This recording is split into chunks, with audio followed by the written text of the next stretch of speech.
Hello and welcome back to my channel. My name is Nicole and today I'm going to be giving you a tour of my bookshelf.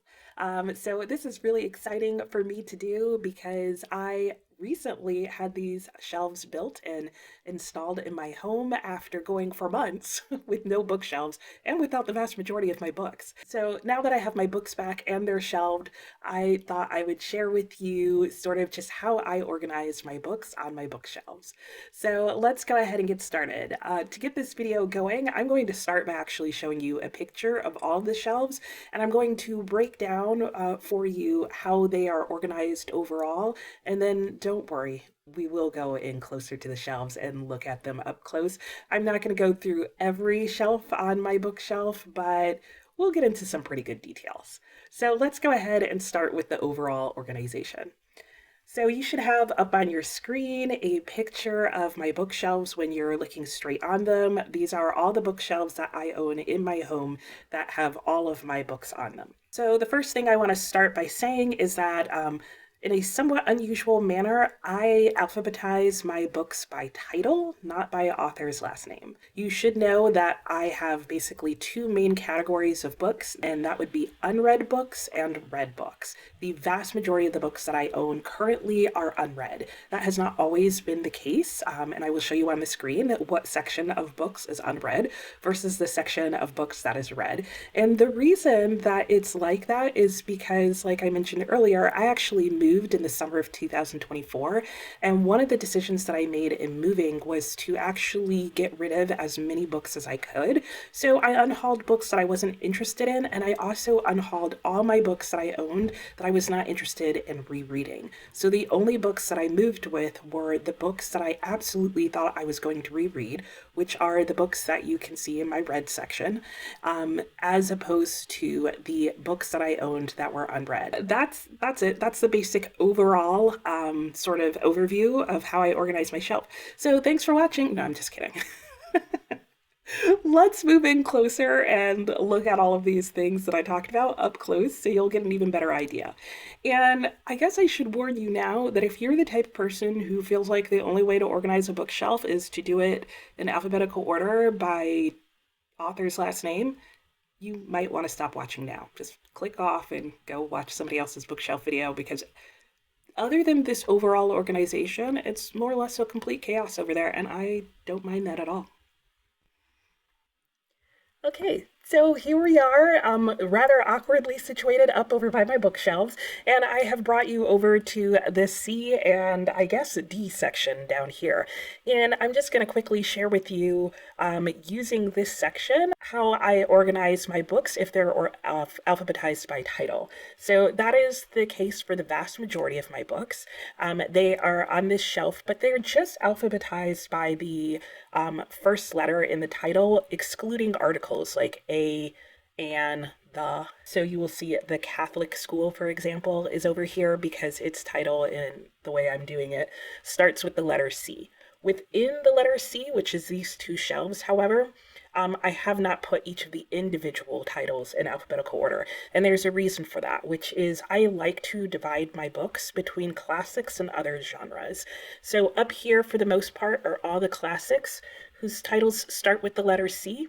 And then it kind of bleeds into modern classics, and then it kind of starts everything else, so every other genre. So you have down here, I believe this is a middle grade, this is science fiction, this is a thriller, mystery, crime, something like that. If I am looking for a book whose title starts with the letter C and I want a science fiction, I only have to look on this one shelf. And I don't mind looking at every single book because it reminds me of what I own and what my other choices are.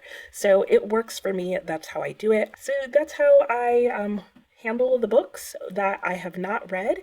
They are shelved by title, and yeah, and then separated between classics and every other genre.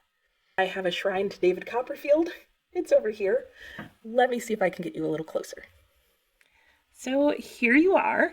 And the reason David Copperfield has its own shelf is because this is my favorite book of all time. So I have multiple copies of it. This is the original copy I read that I've annotated. This is the hardback edition I have of it. If it's a 5-star read, I try to get a hardback edition because I know that that will last longer than this, in theory. And then because I own the collected works of Charles Dickens, I also happen to own these two hard copies. And then I also put on this shelf The Unlikely Escape of Uriah Heep because Uriah Heep is a character in David Copperfield, and this book is hilarious. And there's a lot of tie-ins between the two, as well as this with other Victorian fiction. And if you like Victorian lit and you have not read this book, pick it up. It's great. All right, and now we are over at my collection of read books. This is one of the two shelves that I have of books that I have read that are classics. So the shelf above here is made up of mainly books that are of the same publishers. So you can see the Barnes & Noble's classics, the Penguin Black Spine editions. I have a couple of other Penguin classics as well as Oxford World classics. I could probably do a whole video on which publishers I prefer and why. And then if I come down a shelf, you can see I have a couple of hardcover editions. Now that I am settled, I do plan on buying more hardcover editions for all of these books. In fact, those are the things that I tend to ask for birthday or Christmas presents. If I'm going to ask for books, it's going to be hardcover editions of my favorite books. So they're more expensive, but they will also last longer.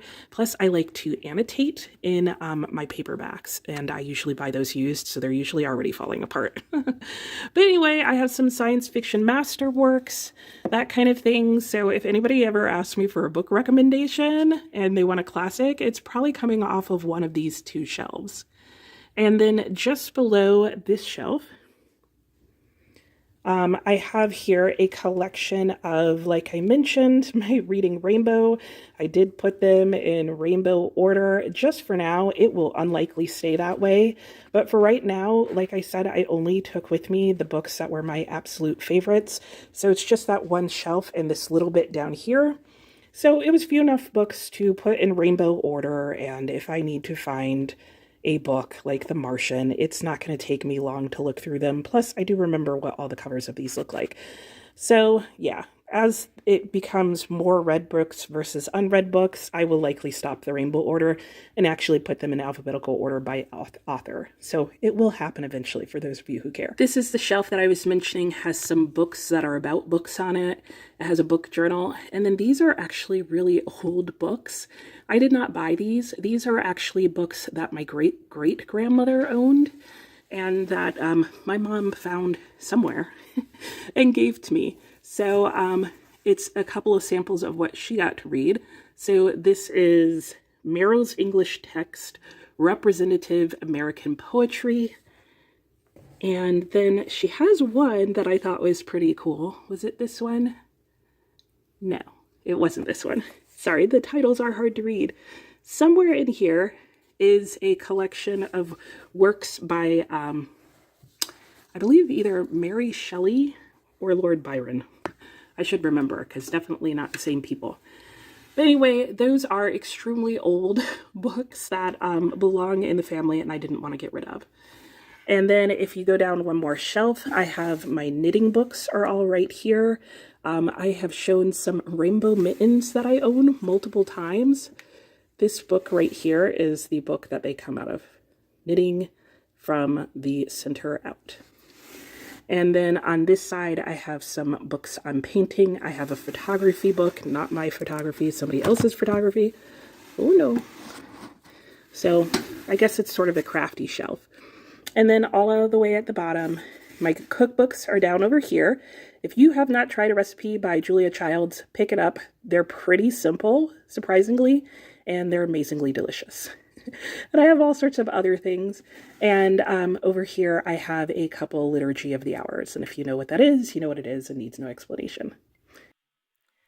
So that's it. That is basically everything you need to know about my bookshelves.